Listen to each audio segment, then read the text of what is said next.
What's going on, YouTube? Reezonoticz coming at you once again on the way to work, and I'm just doing another short video. Well, here it is, man. It's May 21st, 2013, and today Microsoft will supposedly officially reveal their new Microsoft Xbox 720, Xbox Infinity, Xbox Durango, whatever it's going to end up being called. We'll know everything today, or at least, as far as the name and some of the features. I assume they're going to do it pretty much like PlayStation, like Sony did, which is not really reveal everything, but give you some of the main features of the system and show off some graphical footage of what it's capable of. And we'll see, man. I'm very excited for that. I'm not a Microsoft fan at all, but I am a fan of the industry. I am a fan of just the entertainment medium of video games. I do believe it's the dominant medium of entertainment today, over movies, over TV. It's an exciting time in the industry. We'll see what they announce. We'll see what they reveal. My personal thoughts, predictions, insight, whatever you want to call it.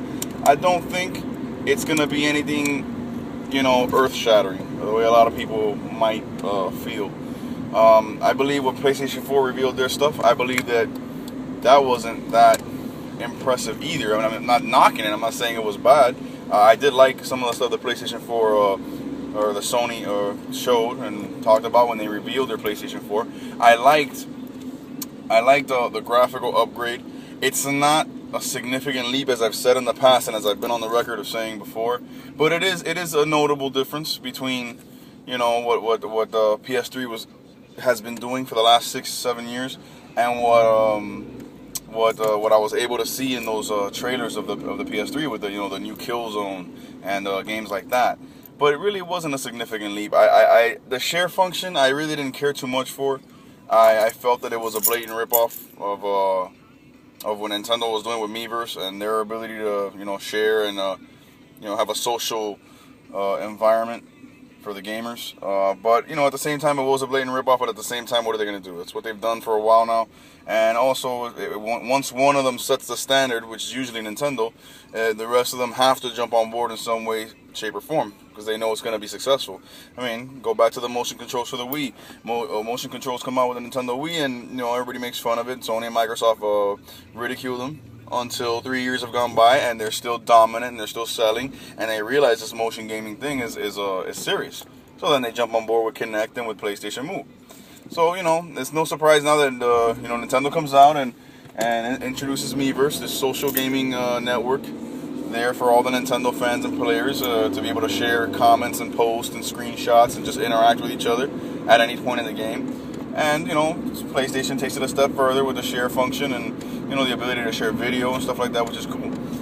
But that being said, I don't think that what Microsoft is going to announce today, and they may very well have some surprises.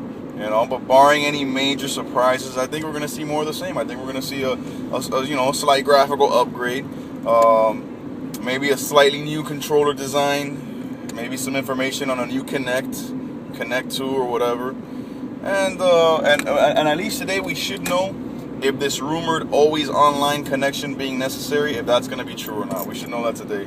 I hope it's not, because I think that's a stupid move. I think you're just asking for a bunch of bugs and failures and crashes and all that, right out the gates, because something like that is gonna take too much for even Microsoft to maintain. Just kind of like when PlayStation announced that, their whole one of the things they announced when they revealed the PlayStation 4 was that they were gonna have the ability to once the first bit of data gets downloaded from a title you're downloading, to be able to play it right then and there as it's downloading the entire thing. And they said that for the millions of PlayStation gamers to be able to be doing that consistently, it would require them making the fastest gaming network ever. I think that's too much for Sony to pull off. I think I think we're gonna be severely disappointed in that respect. Based on that claim of what they wanted to do with that, I think they're gonna fall short of that, or at least it's gonna take so much time to get that right that it's not worth mentioning it at launch as they did. But I mean, that's my opinion. We'll see. Xbox might come out with something revolutionary, man. If they do, you can rest assured that your boy Reason will be the first one to acknowledge it and give them their props. I mean, that's the way I am. I'm a Nintendo fan, first and foremost, always will be. But, like I said, I own a PlayStation 3. I own a PlayStation 1. I own Sega Dreamcast. I own Sega Saturn, Sega Genesis. I've always owned systems that provide good games throughout, you know, the history of my gaming. So it is what it is, man. We'll see what's up today. Very excited. I may make another video on the way home today after I see it during my lunch break or whatever. See whatever Microsoft is coming out with.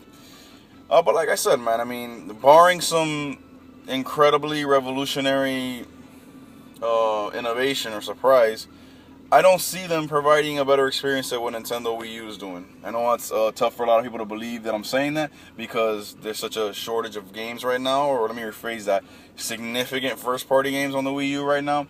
But we know they're coming. I mean, you know, we just got an announcement yesterday from Nintendo that they are guaranteeing that before E3, right, you know, prior to E3, close to the time when E3 is going to launch, there will be another Nintendo Direct that will focus and show and reveal Mario 3D, Mario Kart Wii U, and Smash Bros. 4.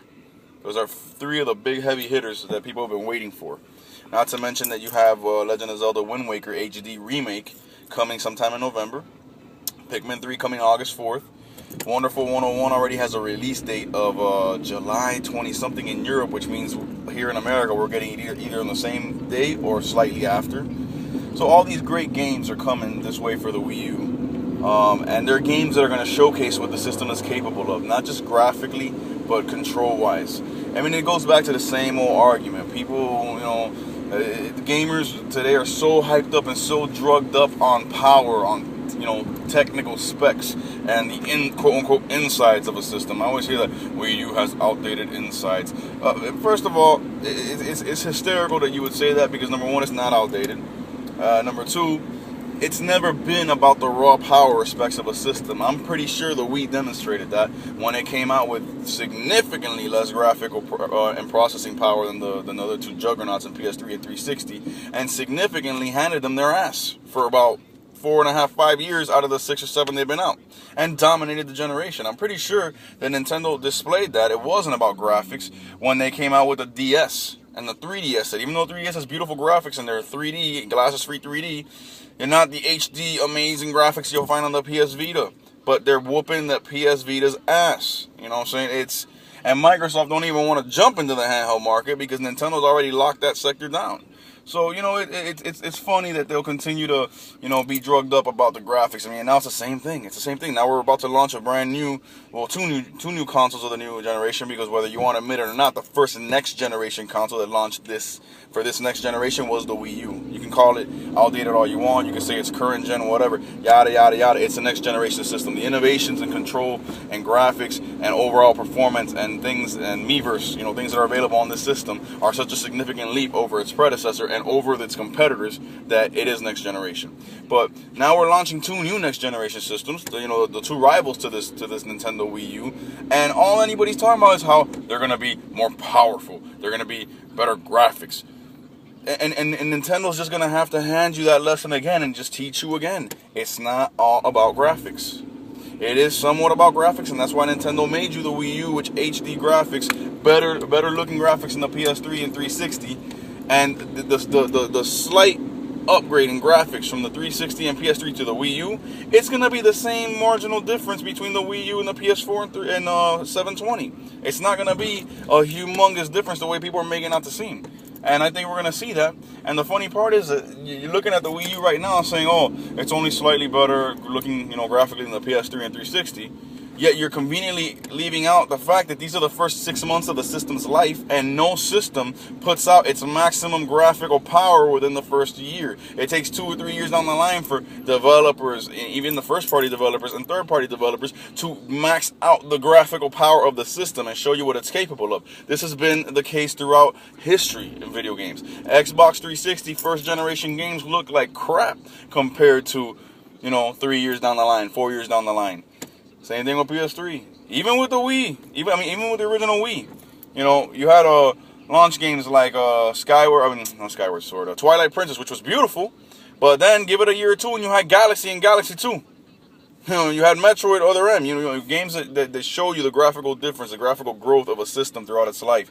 So it's funny how people are so quick to disregard that and discredit that when it comes to slamming Nintendo. But I'm going to tell you like this. Regardless of what Microsoft announces today, regardless of what Sony has announced, and regardless of what the Wii U is already showing you, Wii U has struggled in sales out the gates. No one can deny that. PS4 and Xbox 720 will struggle out the gates just as well, just as bad, maybe even worse if they're even more expensive, which they probably will be.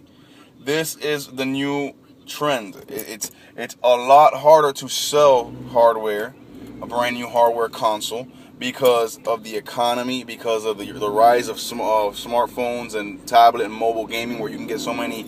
Well, people say they're great experiences. I played a lot of mobile gaming. I don't think they're great experiences. I think they're dumbed down, cheap experiences. But nonetheless, you can get so many different experiences for such a little price, sometimes even free, you know, on an app store, on a smartphone or a tablet. So it's getting harder to convince the population, especially during a downward economy like the one we have, to spend a couple $100s on a console. You know, that's what it is. And then you do that in Nintendo's case, and you don't have the abundance of first-party offerings and real system sellers at launch that you should. That's why Wii U's struggling. PS4 might have a better launch lineup, but with a bigger price tag, it's gonna suffer as well. And it's the same thing with Xbox. So, but it's funny, we gonna watch, because I guarantee you when this happens and, you know, PlayStation 4 and Microsoft are not doing anywhere near as good as they should at launch, people are gonna rush to defend them. And people are gonna point to the Wii U and be like, oh, the Wii U did too, so it's not a big deal. But since the Wii U was the first one out the gates and it didn't have a stellar launch, people are hating on it, people are slamming on it. But, you know, that's fine. While idiots like EA and people who think like them are calling the Wii U the retarded little cousin of the next generation's consoles, or the step son of the consoles, or, you know, the outcast. Gamers like me who know better will be enjoying the exclusive, amazing experiences coming for the Wii U, such as Mario 3D, such as Mario Kart Wii U, such as Smash Bros. 4, Pikmin 3, The Wonderful 101, Bayonetta 2, Legend of Zelda Wind Waker HD, the new original Legend of Zelda that's in production for the Wii U, and whatever other amazing experiences they bring our way, as Nintendo has always done. You know what I'm saying? So that's all I really got to say for this video, man. I hope y'all enjoyed Microsoft's announcement today. For the Microsoft fans out there, hey, today is your time. You know, enjoy it. See what your company announces. I hope it goes good for y'all. And we're going to, you know, competition is the best thing in any field, man, especially in the video game industry. I mean, competition, another industry that I love dearly is wrestling. And we all know how great the WWF used to be when WCW was beating their ass or tapping them on the shoulder and basically combating them every which way in ratings. It brought the best out of both companies. Same thing in gaming, man.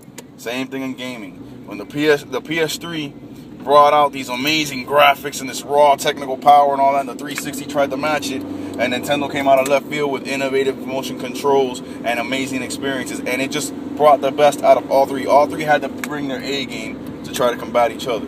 So here we go for another generation and another round in the console war. Nintendo fired first with the Wii U, less than stellar launch, but unless you're just ignorant or a fanboy, you cannot deny the innovative, amazing experiences that are coming for the Wii U, the innovative controller, the way that it revolutionizes the gameplay with the dual screen asymmetrical gameplay. Now it's time to see what the other two counterparts, Sony and Microsoft, come with. So the stage is set, man. Let's see what happens. God bless y'all. Stay gaming. Peace.